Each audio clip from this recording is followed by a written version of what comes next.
In this video, I'm going to show you how you can fix can't connect to our service. Please check your network connection and try again. Error on your Zoom app. If this video helps, please like and subscribe to this channel. Alright, if you are getting this type of error while using Zoom, then there are quite a number of things you need to check out and also troubleshoot your Zoom app. In the first method, you want to ensure that you don't have any proxy or any security apps that you are using, as they might be the reason you are experiencing this. You also want to check and ensure that you are not using VPN on your phone, and also make sure that your internet connection or your network is stable and that everything is okay. However, if you still experience this issue, then you need to troubleshoot your Zoom app. To do that, go to your phone and look for settings, and from settings scroll down to this option apps. Under apps, go to manage apps or all apps. This will list all the apps you have on your phone.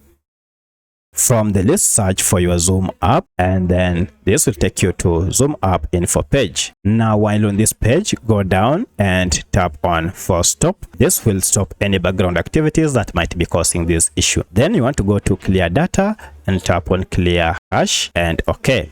Again, clear all data and restart your smartphone. Then go to your Zoom app, and now everything should be up and running without any issue. But at this point, should you still experience the challenge, then you want to check and see if you have any update for this app, and you can do this by going to Google Play Store if you are on Android, or App Store if you are on iPhone, and check if you have any update. Just update your app to the latest version. By doing this, now your app should be up and running without any issue. So let me know which of these was able to fix your issue. If you have any other question, kindly let me know in the comment section. Otherwise, thanks for watching, and let's meet in the next video.